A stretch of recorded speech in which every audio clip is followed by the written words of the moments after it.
السلام عليكم ورحمة الله وبركاته. شلونكم اخوان؟ شو اخباركم ويا السادس؟ عساكم طيبين ان شاء الله، والله يبارك فيكم جميعا. ما اريد اطول عليكم بالمقدمة، خلينا نبدي باول سؤال ويقول: شوف حبيبي، راح اشرح لك الموضوع على ورقة وقلم حتى توصل لك الفكرة على اتم وجه. فيلا تعال وياي، خلي بالك وياي. انت مو امتحنت شهر اول وطوك 100، وامتحنت شهر ثاني وكذلك انطوك 100، وراح تمتحن الامتحان الثالث اللي هو نصف السنة وكذلك من 100. زين لو مو زين؟ زين. راح تجمع لي ذن الثلاث امتحانات، راح يطلع المجموع شقد؟ راح يطلع المجموع 300 درجة. زين. زين، هذا معدل النصف الأول زائد نصف السنة 300 درجة. انت محتاج من هاي ال 300 درجة شقد؟ محتاج 150. محتاج 150 على مود تتأهل للوزاري. هاي المن للوزاري. زين محتاج 150. شلون تصير 150؟ مطلوب بالشهر الأول 50 درجة، والشهر الثاني 50 درجة، والشهر الثالث أو نص السنة عفوا هم 50 درجة. تجمعهم راح يصير 150، تقسمهم على 3 طلعت درجتك من 50. وبهاي الحالة انت يعني اشتركت للوزاري او تأهلت للوزاري. وكذلك الكلام نفسه جماعة الانتساب، يعني جماعة الانتساب وانا واحد من عندهم، هذا الكلام يشملنا. وهسه اكيد فهمت شلون آلية الدخول للوزاري، وبسرعة خلينا نروح للسؤال الثاني. شوف ضلعي، وحتى انت هم شوفي، لو قلكم تعالوا شلون خلينا نرجع للورقة والقلم. من الاخير، اذا انت راسب بالشهر الاول، هاي اللي راسب بيهم، راسب بالشهر الاول ورسبت بالشهر الثاني، وصلت لنصف السنة، نجحت بنص السنة، نصف السنة نجحت بيها، المطلوب منك تنجح بيمن؟ تنجح بالشهر الثالث اللي هو الشهر اللي يجي ورا نصف السنة، وتنجح بالشهر الرابع. هنا أنا راح تشترك بالمادة اللي رسبت بيها. بعد رسبت بالشهر الأول زائد نجحت بالشهر الثاني، نجحت بنص السنة، وصلت للشهر الثالث اللي هو الشهر اللي بعد نصف السنة، كذلك نجحت به، فأنت هنا اشتركت بالمادة. زين خلي نقول وقعت بثلاث مواد، 3 مواد راسب بيهم. زين بقت كم مادة عندك؟ بقى 4 مواد. هاي ال4 مواد مطلوب من عندك خمسينات بس، يعني 50 درجة بالشهر الأول، 50 درجة بالشهر الثاني، 50 درجة بنص السنة. هنا أنت راح تشترك بيهم.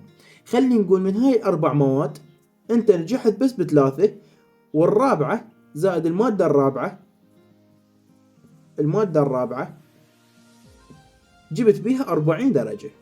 انت مو عندنا قرار يقول المواد اللي داخلة بالوزاري اللي هي 3 مواد زائد 10 درجات؟ قول ايه؟ قلت ايه.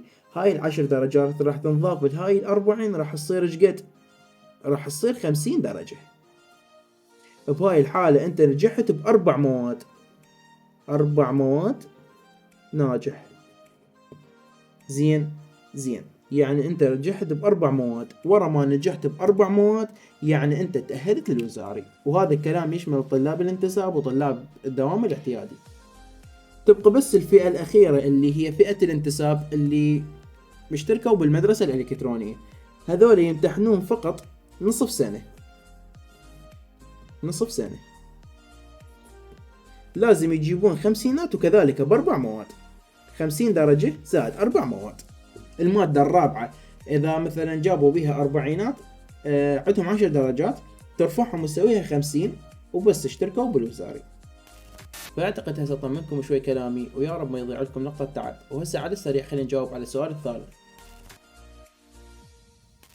شوف حبيبي، موضوع التراكمات أغلب الطلاب قاعد تمر بيه بالوقت الحالي، وكلها قاعدة تعاني من عنده، وأنا شخصيا هم قاعد أعاني من عنده. فالحل شنو وشلون يعني نتصرف بالوقت الحالي بما انه انت عندك تراكمات او حتى انت عندك تراكمات؟ انتم مو قاعد تحضرون يومي؟ حضرتوا يومي وخلصتوا كامل الواجبات مالكم، شنو عندكم بالجدول وشنو ماخذين بالمدرسة وشنو طاكم المدرس او المعهد، خلصتوا كامل الواجبات. بقت الشغلات اللي متراكمة عليكم. قصاصة تكتبون اسم المادة وجوا المواضيع اللي متراكمة عليكم، وتبدون بيهم موضوع موضوع. يعني ورا ما تخلصون كامل الواجبات مالتكم وزادت عندكم خلينا نقول ساعتين 3 ساعات 4 ساعات، بهذا الوقت تستغلونه او تستثمرونه للتراكمات اللي عندكم. فمثل ما قلت لكم انه قصاصة تكتبون بها اسم المادة وجواها المواضيع اللي متراكمة عليكم، وبهاي الساعات اللي زادت عندكم راح تخلصوهم موضوع موضوع. وهاي الحالة انتم قاعد تحضرون يومي وما قاعد تراكمون شي جديد عليكم، وبنفس الوقت قاعد تخلصون تراكمات اللي باقي عليكم.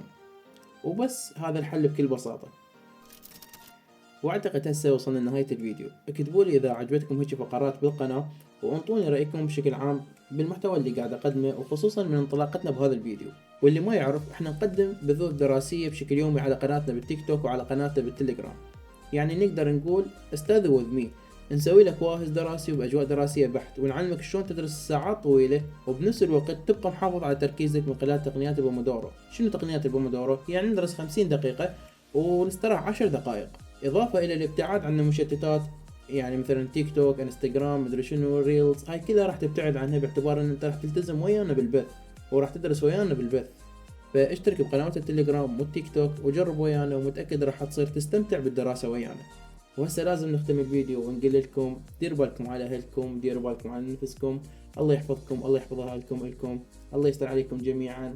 استودعكم الله الذي لا تضيع ودائعه، والسلام عليكم ورحمة الله وبركاته.